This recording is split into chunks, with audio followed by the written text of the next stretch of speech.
Welcome to Port Hostage Diplomacy. We work to free hostages and the unjustly detained around the world. Together with their families, we share their stories every week and let you know how you can help bring them home. I'm Darren Nair, and I've had the honor of campaigning with many of these families for years. These are some of the most courageous and resilient people among us, people who have never given up hope, people who will never stop working to reunite their families. And we will be right there by their side until their loved ones are back home. Thank you for joining us. And now, let's meet this week's guest.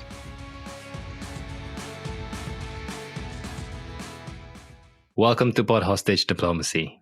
Diane Foley is the mother of 5 children, including American freelance conflict journalist James W. Foley. She founded the James W. Foley Legacy Foundation in September 2014, less than a month after his public execution.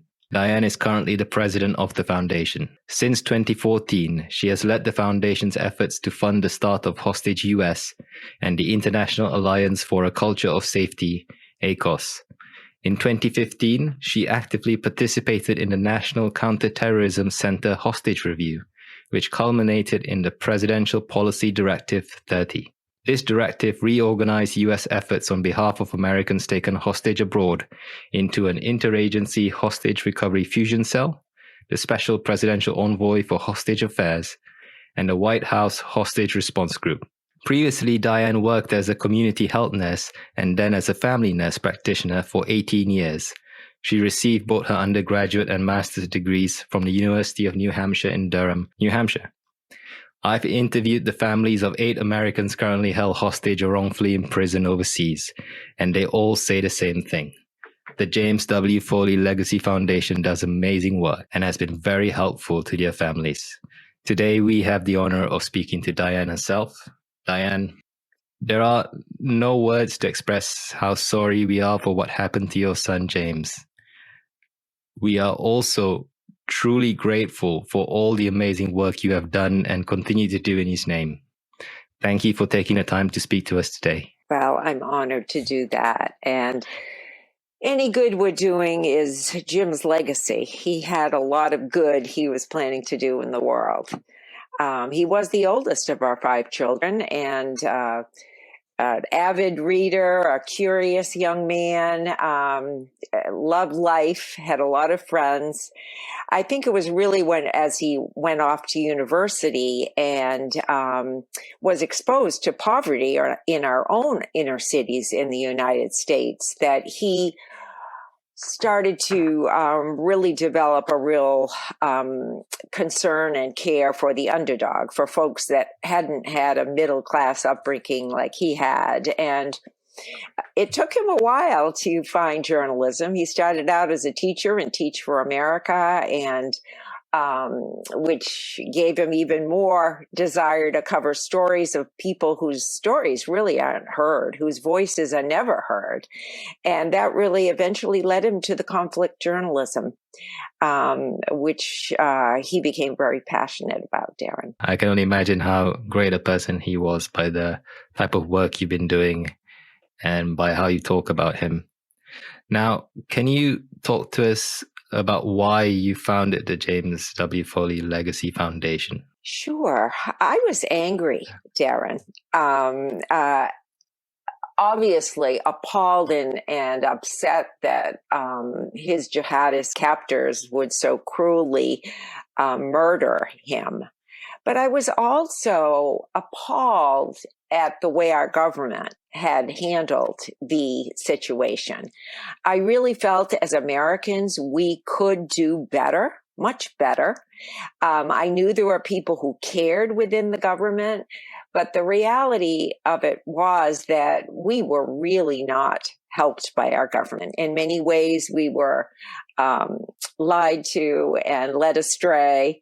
And Jim was never, his return was never a priority. So I really felt the need to at least try with many of the good people I'd met along the way to make a difference for other families in this situation.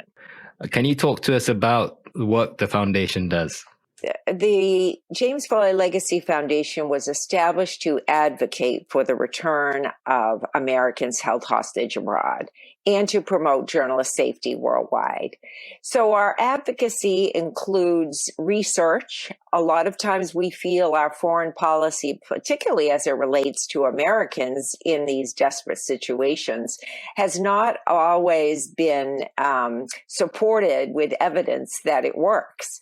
And so an important part of our work has been doing an annual review, a confidential review with families who are going through this ordeal to see how they are being helped by our government and nonprofits and what the gaps are, what ways we can improve and bring their loved ones home.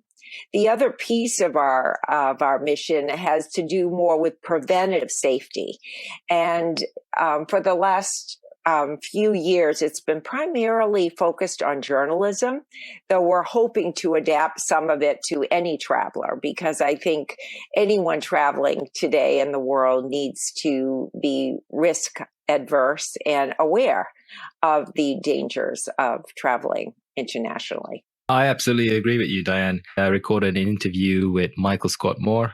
He's a German-American journalist that was investigating kidnappings in Somalia.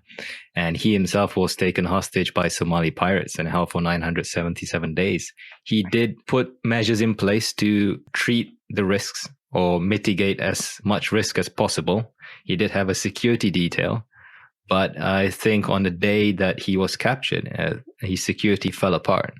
And he was there as a journalist. So it's great work that you do. Very important. Thank you for that. We're just beginning, Darren. There's so much more to do, truly. It's a difficult problem. Absolutely. Now, can you talk to us about the current active cases that you're working on? Because I know I've interviewed about 8 families. Many of them are working with you as well. So can you just give us a brief overview of the current active cases? Sure.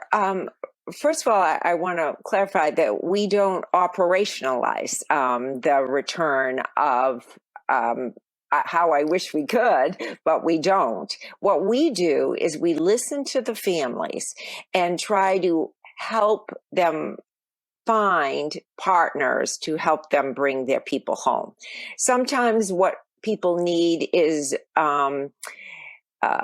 more access to government officials that we know and that sort of thing. So we try to help them get that access. Sometimes they need third-party experts who, like the Richardson Center, or I know other folks like the Soufant Group or Eric Lebson, David Bradley has helped various groups who actually can help operationalize in a non-government way to help people come home. But some people need media help that they choose to want to make their situation more public because they're not getting heard in the way they need to. So we try to listen to where they are and fill in the gaps and collaborate with any partners we can find to help these families. The reason we started Hostage US was because many families have private, very significant financial needs when their loved one who might be the provider for the family is taken hostage. They might have other legal or even psychiatric problems from all the trauma of all of this. So we just try to find other people who care and to collaborate between government and non-government and help the family get the support they need. Thank you for that. Now, these days, when you mention hostage taking, people tend to think about hostage taking by terrorist groups, but it's not just by terrorist groups. Hostage taking takes place involving, the hostage takers can be criminals like the Somali pirates. Mm-hmm. They can be terrorists like ISIS or Al-Qaeda. And they can be state actors like Iran, China, Venezuela, Russia.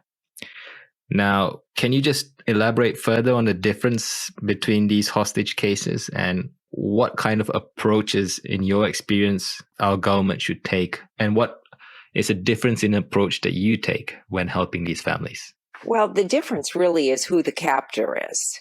And you explained it really quite well. Our government divides them in two different buckets, if you will.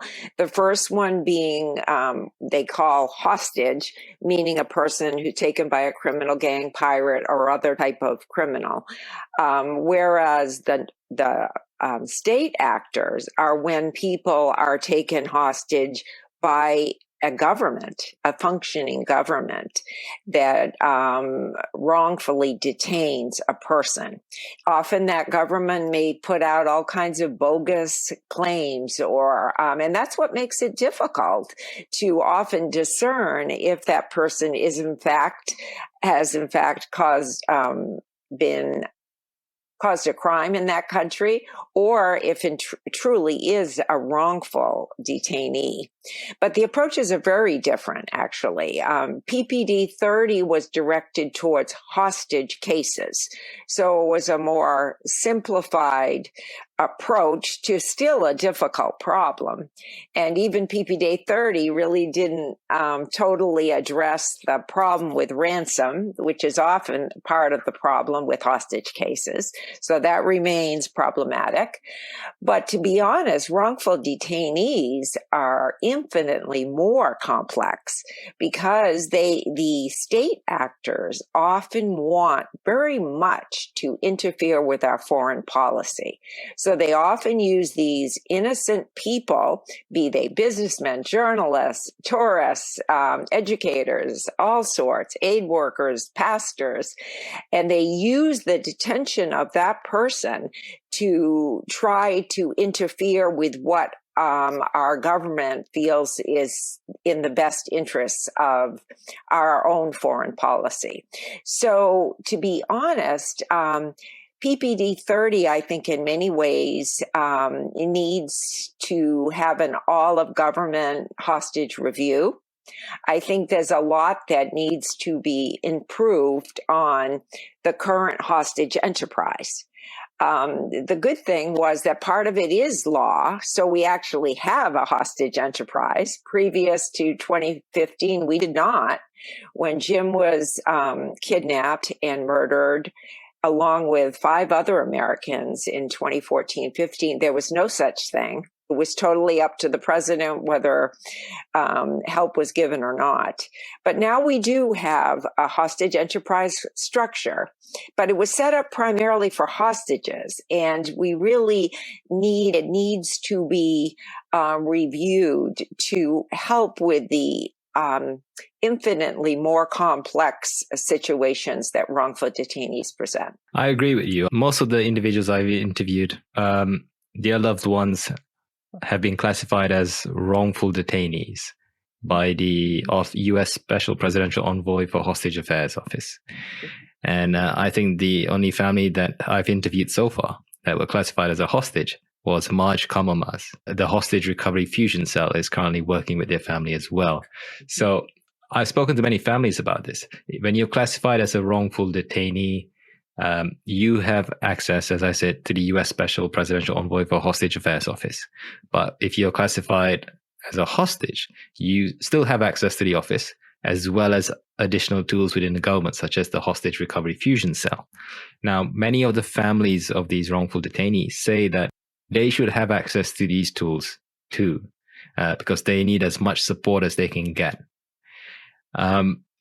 This classification, do you feel that it is still valid or needs to change? I think the classification is valid. I think the problem is the Levinson Act, which sought to make it into law and include wrongful detainees, just needs amendments. For one thing, it is not very action-oriented. It is not fully funded. Families of wrongful detainees do not have any funding to help provide basic necessities to their loved ones in prisons, often in certain countries. The country won't pay to feed the prisoners, that it's on the family. And families are trying to do this on their own, as well as families having the resources to advocate by coming to Washington. And then the final area of funding that is missing is there's no post-captivity funding to help wrongful detainees at all. In one case, a poor person was charged for their flight home. So after all these years in captivity, so there's no post-captivity funding for any medical, psychiatric care they might need. And then the other problem is only sanctions have been listed as a tool to be used for the resolving of these difficult cases, when in fact we need many more tools, much more creativity, because the captors truly use these people to interfere with our foreign policy. So we need to have more available for people to negotiate freedom for these people. You started talking about what the US government needs to do better, the areas that need improvement. Can you elaborate further on this? Because you mentioned sanctions, right? And you said that's one tool. They need to have more tools in place. Right. But there are many things that the US government can do better. And there's approach to negotiating with hostage takers, and the US government stands on not negotiating. Even though, to be honest, not negotiating doesn't really mean not negotiating, because in cases related to state actors like Iran, even though the US government says we don't negotiate, and the British government follows the US and says the exact same thing, the US has used Switzerland as an intermediary in several cases. I know the Swiss were involved in the release of American and US Navy veteran Michael White. And in other American prisoners as well. So but you're right, Darren. You're absolutely right. Our current policy doesn't really make sense. It isn't always evidence-based. And that's partly why we seek to do research and encourage others to really see if our policy is bringing people home. Is our policy, in fact, protecting our citizens, or doing the opposite? I mean, when you consider when Jim, Peter Kassig, Stephen Sotloff, and Kayla Mueller were all in captivity together in Syria, they were with other Western allies of ours. And all of them were negotiated out by France, Spain, Italy. Even Denmark allowed their family and supported Daniel Rye's family in securing his freedom. But the British and the Americans were all killed and left to die because of our policy. Well, our policy certainly didn't save their lives. And this is what we're tending to see, Darren, is that, and that's what we're fighting for, is for more of an evidence-based approach to how we handle these cases. It is difficult, though. I don't want to make it sound like our government's trying not to help, because I do feel steps have gone forward. I mean, we've improved in some ways. At least we have someone responsible for the issue.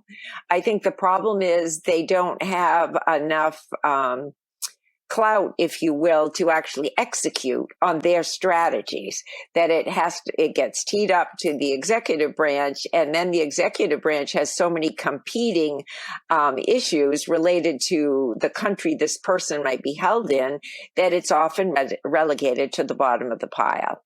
And so we have a lot of work ahead of us, Darren. And it isn't only the government who can do this. Some cases are best served by third-party groups.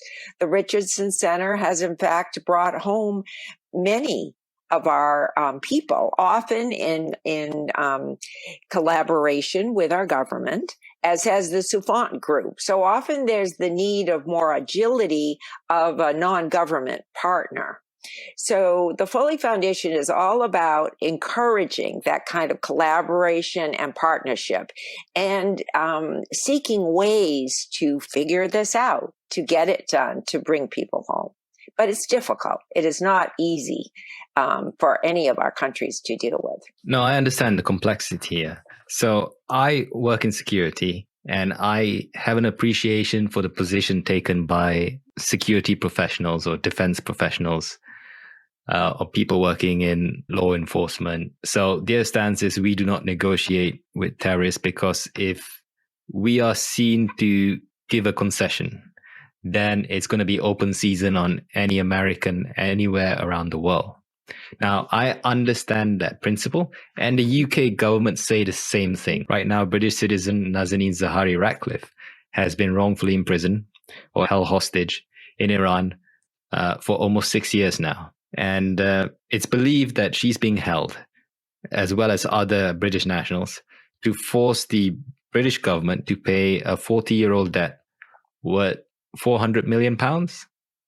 Now, this is an outstanding debt that needs to be paid. International courts have ruled that Britain needs to pay this debt, and they haven't for whatever reasons. They've been citing US sanctions. But what the Iranians have then done is take these innocent people hostage and use them as leverage to force the British government to pay this debt. Now, I'm sure they've done that with American citizens as well, and citizens of other countries.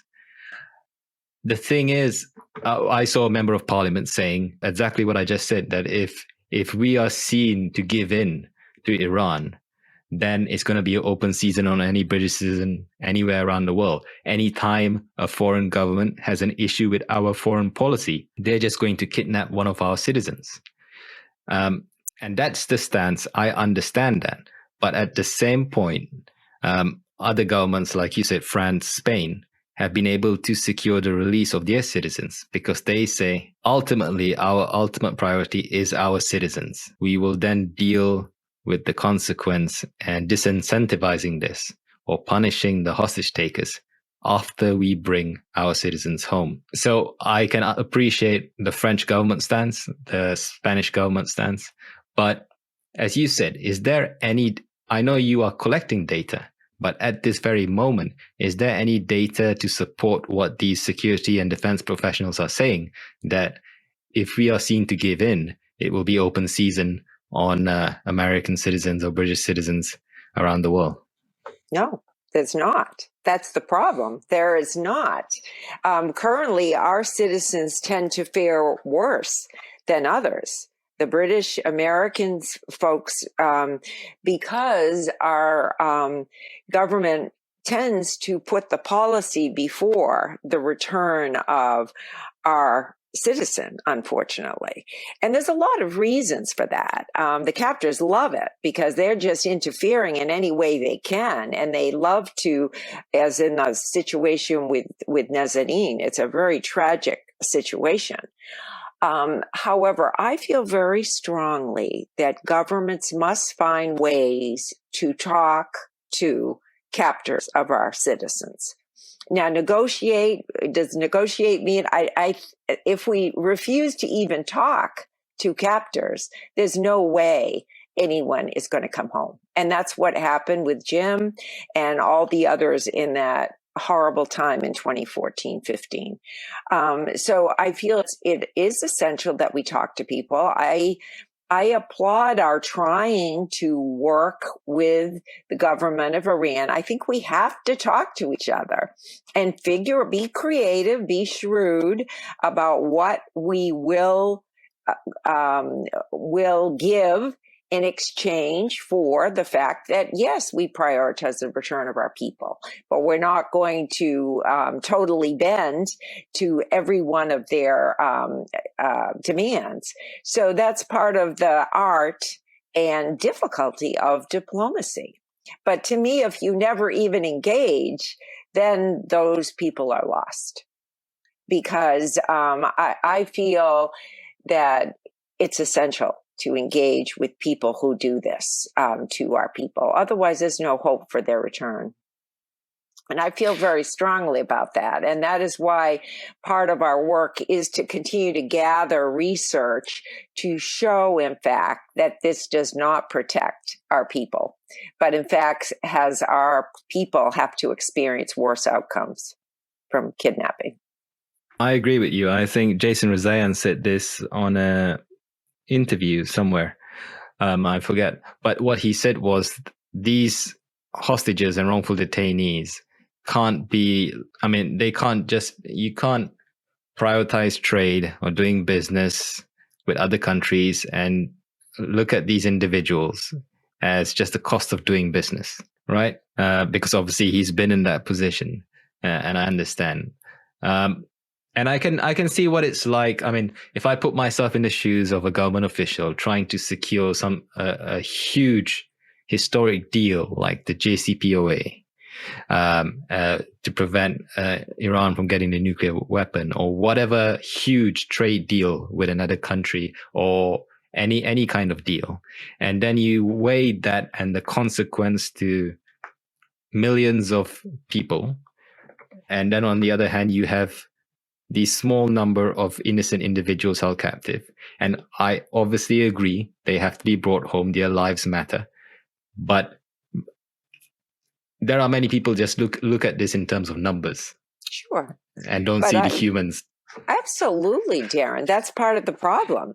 However, I feel our country has a moral duty to protect their citizens. And that's what this is. This is about what a government does for its people. We're a government for the people, by the people. And so when one of our citizens or U.S. nationals is wrongfully detained or held hostage, I feel their return should be a national priority. Now, that's just my opinion, but that is what we strive to do through the Foley Foundation. I feel policy should not come before our people. No, I agree with you too, and I'm sure the families agree with you as well. What was I going to say? You mentioned sanctions, right? Again, so I work in security. We write laws, we write policies, there are rules. And if you want people to comply with these rules, there must be an enforcement clause. There has to be a consequence if they don't follow the rules. So obviously, I've interviewed the family of Trevor Reed and the family of Paul Whelan, both American citizens and former US Marines, currently wrongfully imprisoned in Russia. Paul has been held for over 3 years. Trevor has been held for over 2 years.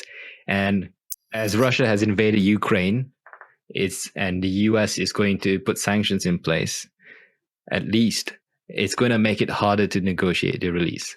Now, I remember a few weeks ago, if not a month ago, there was this meeting between Secretary Blinken, US Secretary of State Antony Blinken, and Russian Foreign Minister Lavrov. And before that meeting got away, before they decided to all sit down, Secretary Blinken says, do the right thing, free Trevor Reed and Paul Whelan, let them come home.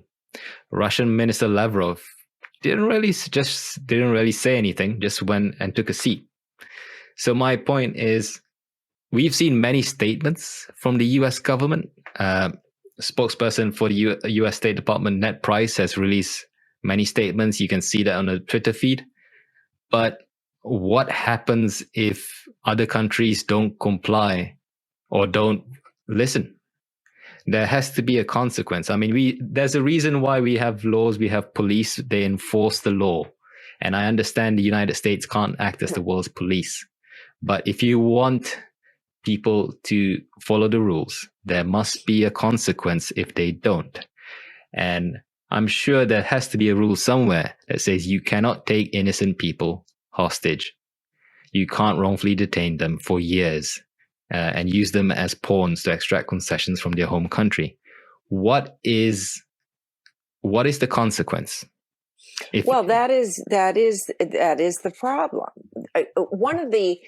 I guess what I was trying to say with that is that sanctions can be a very important tool, but the problem is a lot of actors, state actors, who take our people are already sanctioned for other reasons. So often, as in the case of Putin, I mean, Russia or Venezuela or Iran, a lot of these countries are already sanctioned rather heavily. So we need yes, sanctions can be helpful, but if they're already sanctioned, they don't have much incentive to let our people go. So that's what I meant by needing other creative ideas of listening to what the other countries might need, might want, ways that we can negotiate with them. Like, who knows, earlier in the pandemic, perhaps we could have shared some vaccine or found some other ways that the country might have a need for certain things that might have been of interest to those countries. That's what I'm talking about, Darren. I just feel that we need a plethora of ideas and creative means of motivating one another to let people go. That's what I was trying to say. It can't just be only the sanctions. And currently in the Levinson Act, that is the only tool they put there for us to use, besides not letting people into our country and the use of visa restrictions, of course.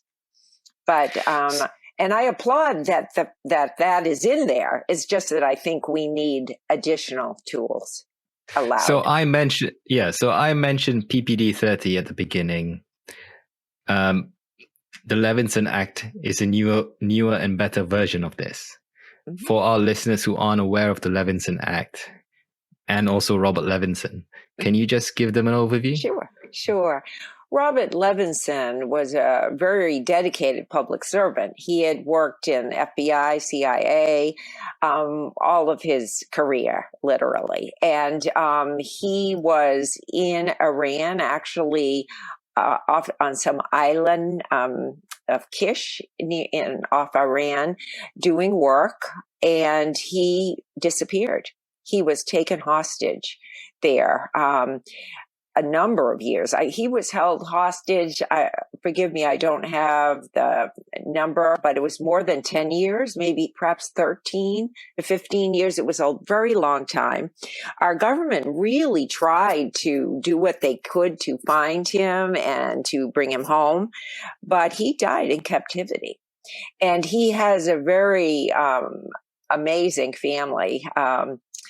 And that family really helped develop the Levinson Hostage-Taking and Accountability Act, which enshrined the Presidential Policy Directive 30 into law.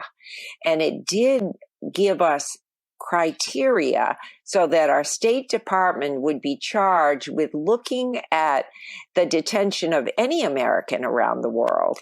And there were certain criteria that would allow us to call that a wrongful detention and then transfer that case to the Special Envoy for Hostage Affairs.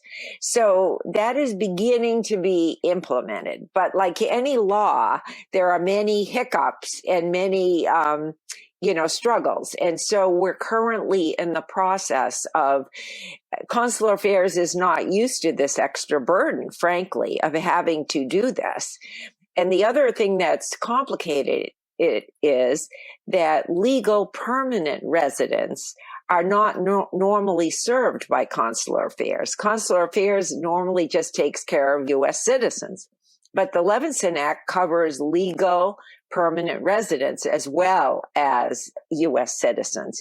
So we're working on a lot of this. Some of it is education of our good consular people so that they understand who is eligible for this, and also helping them to make decisions quickly, because often the best time to get someone freed is early in their captivity, before that person is identified as a U.S. citizen and a country chooses to really hold on to them. So we still have a lot of problems in helping that to be a speedy enough process. But we're very heartened by the bipartisan passage of the Levinson Act. It was a huge step forward. Now we're just working on trying to get funded, implemented, and active. So that's where we are with that now. Does that help, Darren? It definitely helps. And I've spoken to one family that have a loved one wrongfully imprisoned overseas, and they were directed. So they're an American citizen. They were directed to the Bureau of Consular Affairs, and they kept on saying, "My son is wrongfully imprisoned." And what they decided to do is they took the Levinson Act, they went through the criteria, the different bullet points, and they took these news articles and statements from politicians and provided that as supporting evidence to meet the criteria for each point. Then submitted this to the Spearheart Office, the Office of the Special Presidential Envoy for Hostage Affairs, to say, please treat my son as someone who is wrongfully imprisoned. And then Ambassador Roger Carstens, who is the current US Special Presidential Envoy for Hostage Affairs, responded saying, yes, I agree, your son is wrongfully imprisoned. And they changed the classification. The US government started putting out statements saying this individual has been wrongfully imprisoned. And it matters to the family when the US government is on your side and agrees that your son is innocent, agrees that they are wrongfully detained, and publicly calls out the government to release them, publicly says that they are wrongfully imprisoned. Because at the beginning, when they're wrongfully imprisoned, they don't have to prove to their, they don't have to secure the release from this foreign country. They have to prove to everyone they know that my son or my daughter, my mother, my father, my brother, or my sister is innocent. Even to the US government, they need to prove that they are innocent. I interviewed Joey and Paula Reed, Trevor's family. When it happened, they had to prove. Trevor is an honorable man. He's a decorated former US Marine. They had to prove to Americans that he was innocent. And that's why they invested so much in the legal process. They wanted to show everyone they knew that their son was innocent.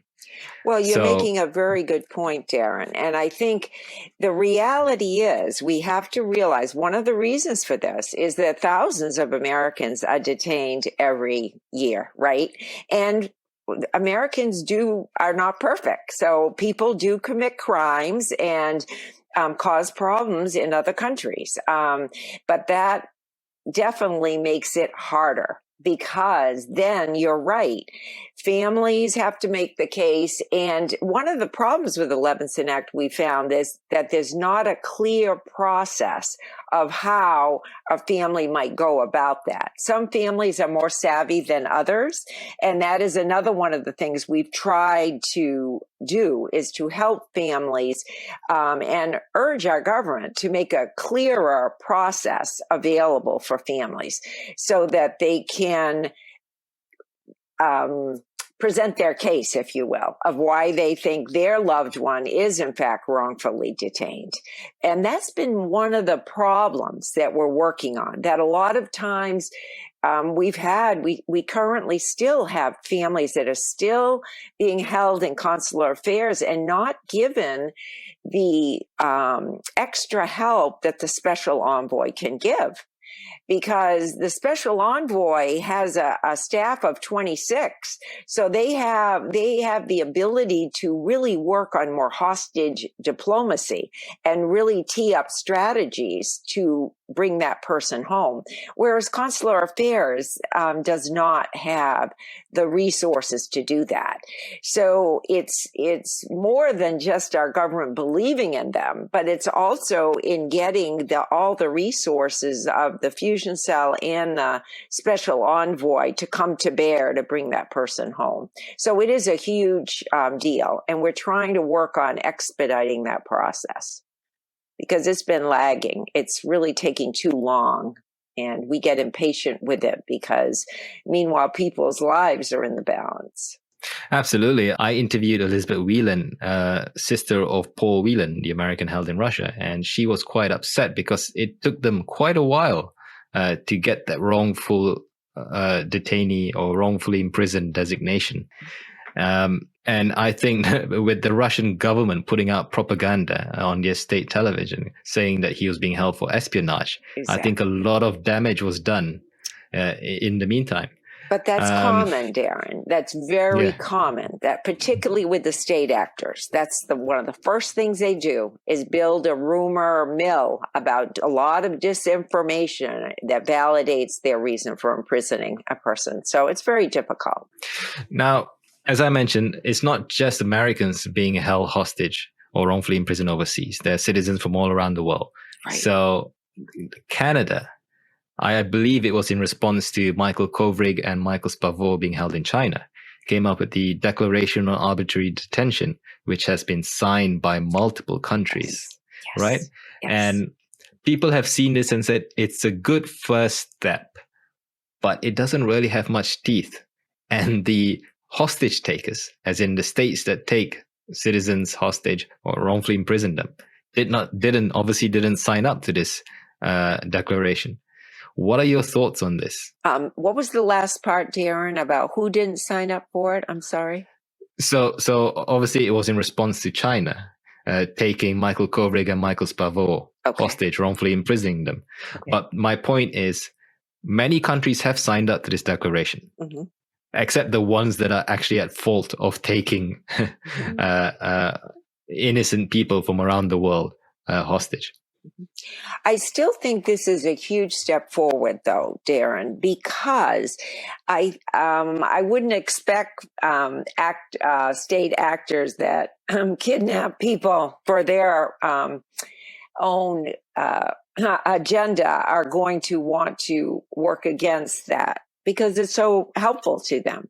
But I do think countries who coming together can be stronger together. I guess a lot of times I feel like when Jim was held in 2014, he was with 18 other Western allies. They were all allies of ours. If we had worked together to strategize how to negotiate with the captors, there may have been a much better result. But instead, each country, unfortunately, did it their own way. And that's where we had the fragmented result.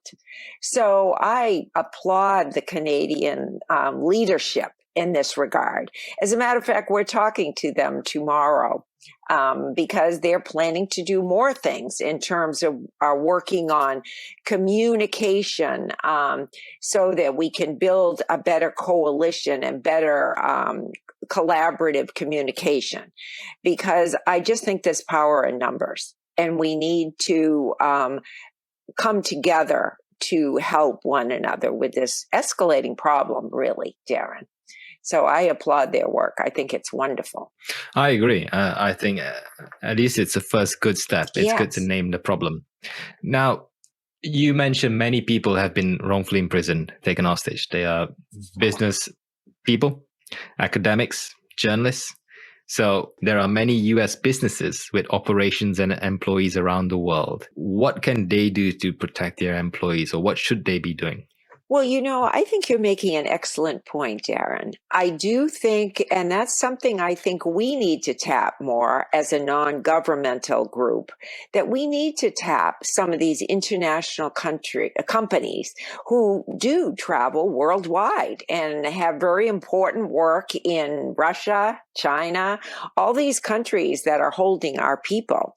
I think those companies usually have a security detail and work very hard to protect their employees. But I don't think they necessarily contribute much on the bigger scale of things. And sometimes they'll default in the case of like Citco, the Citco 6. I mean, I'm not privy to all the details, but those U.S. nationals were lured to a business meeting in Caracas, where they were kidnapped. So in those kind of cases, I think it's immoral for those companies not to be at the forefront of bringing those people home. I feel the onus is on them to do that. However, a lot of times they don't do that. As we know, we've seen that happen again and again. many companies do take it seriously and offer all kinds of insurance for their and security details for their people. Others don't. And I think you're making a very good point.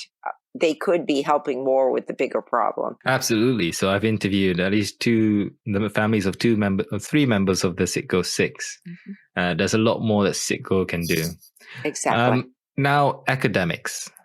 So many academics have been taken in other countries. I campaigned and spoke to Matthew Hedges, who is a British citizen. He was wrongfully detained in Dubai, in the UAE, for over 6 months. And he is still dealing with that trauma years after his release. Now, I spoke to him a year after he was released, and he said universities need to do more to warn academics traveling overseas, doing research overseas. Mm-hmm. So there are many academics. There are academics being held in Iran, like Fariba Adelka. I interviewed the support committee campaigning for her release, and they said academic freedom is under threat all around the world. Scholars at risk will surely be able to confirm that. So given that American universities, academic institutions are world famous, obviously they're going to have researchers traveling the world. Mm-hmm. Should these institutions, universities, be doing more to warn their staff and their researchers? Absolutely. I mean, I think there have been several cases. One of the most poignant ones was the case of Shi Wang, who was a Princeton graduate student researcher who was sent to Iran. A student visa, all legally arranged. The university paved the way for his work. And he ended up being really abandoned in captivity there for 5 years, 3 to 5 years, a very long, traumatizing time. And, I'm sure Princeton tried to help in their way, but they were not their biggest advocate. And this family has suffered immeasurably from all of that. It's been a very, very tragic journey for that family. So I totally agree. Whenever, be it companies or universities or whoever is sponsoring people to do dangerous work abroad, they need to have the backs of these people. But I also think the countries do. And that's where I think it comes back to our U.S. Government's responsibility. If one of our people has a U.S. passport, we should have their backs in these situations. But I agree that businesses, universities certainly can help with that effort. I agree. Now, the next one is the point that you obviously know very well. Journalists. There are a lot of bad things going on in the world. There are a lot of dangerous places. And if we want to be able to help, if you want to fix these problems, we first need to know about them. Someone needs to report about these injustices, which means there's going to be a brave journalist traveling to these locations. Now, there's a lot of risk involved there. What can journalists and the news media do better? I mean, I know you provide free training, I believe, to these organizations. Well, what we do, that is an excellent question. And to be honest, the big groups like, say, Reuters or CNN or some, their staff journalists usually go with a security team and entourage to protect them because they have to, because of the danger. But what we saw happen in 2014 and 2015 is the fact that freelance journalists like our son James had his security training and all that on his own time. He made sure he was prepared, but he had no security detail, no extra protection that these bigger news groups can do. And that is why in 2015, we were the founding members of the Alliance for a Culture of Safety. And that is an international group, a small group, but it's different in that it has press freedom and nonprofits like our own, also media companies, big media companies like BBC, CNN, etc., as well as freelance journalists. And it's a coalition to help provide safety training for freelancers and to provide what we can as a community in terms of security information and guidance to these freelancers. But it doesn't solve the problem totally, but at least it's an entity that is now opening the door so that freelancers can get state-of-the-art training.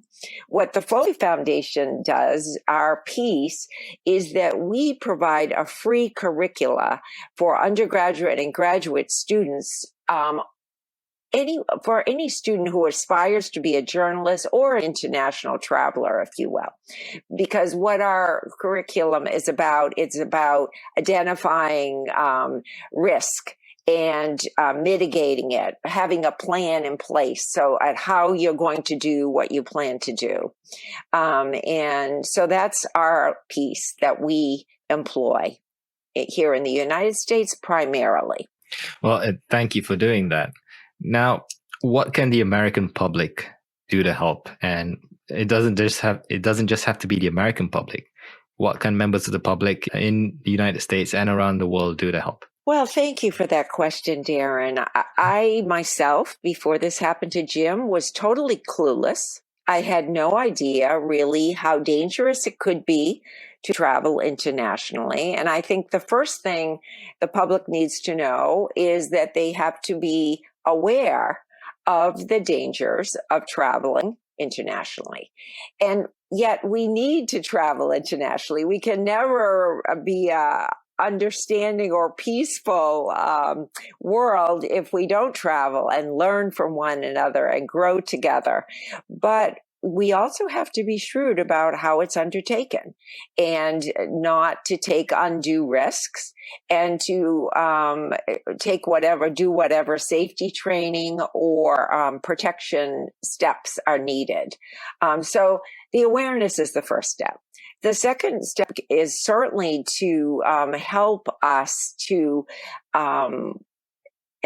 with this, our cause to bring wrongfully detained and our hostages home.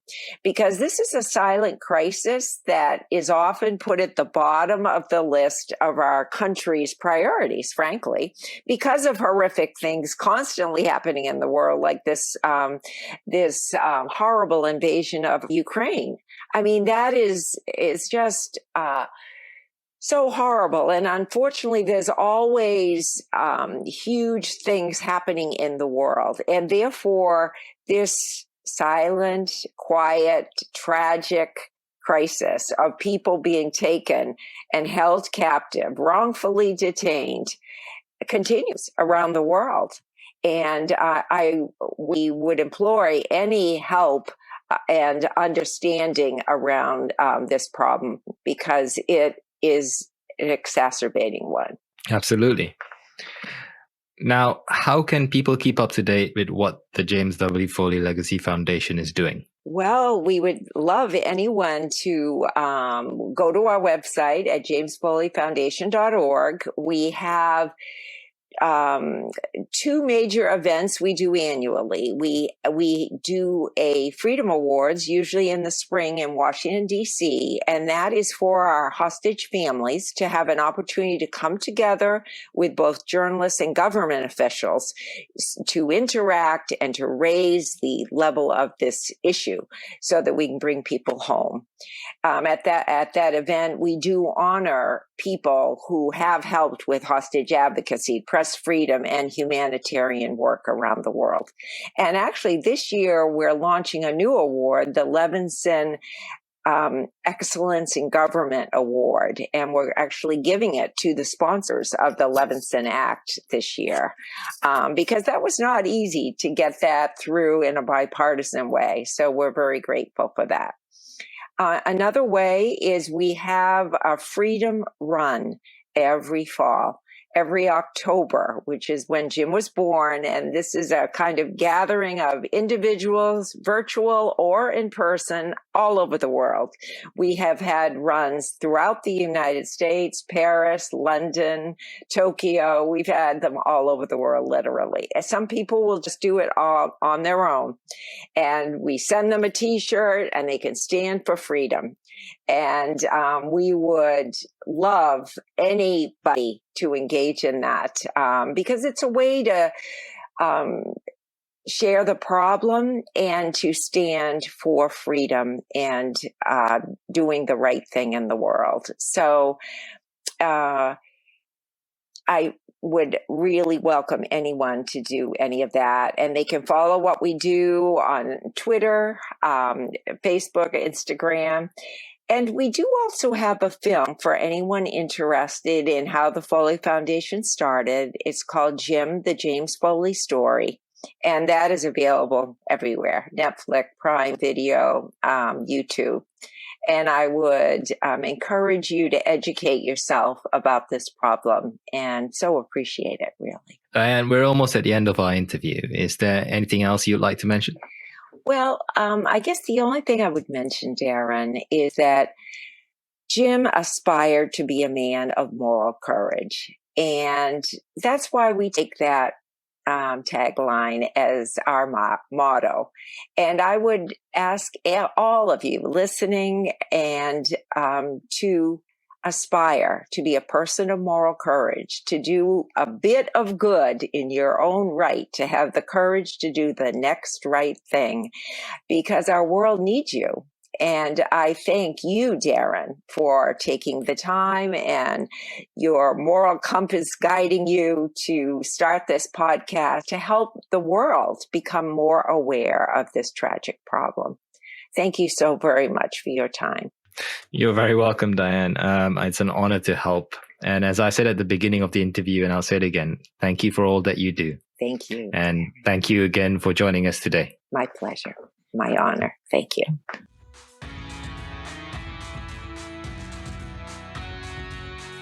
Thank you for listening to this week's episode of Port Hostage Diplomacy. We're not just a podcast, we're a community. If you're on Twitter and would like to post a message of solidarity to the families or have any questions for us, please tweet it using the hashtag PortHostageDiplomacy and we'll get back to you. If you like what we're trying to do, please do consider supporting the show financially. You can do this using the Support the Show link in the description of this podcast episode. We're grateful for any contributions, no matter how small. Thanks again for listening, and we'll be back next week. Take care.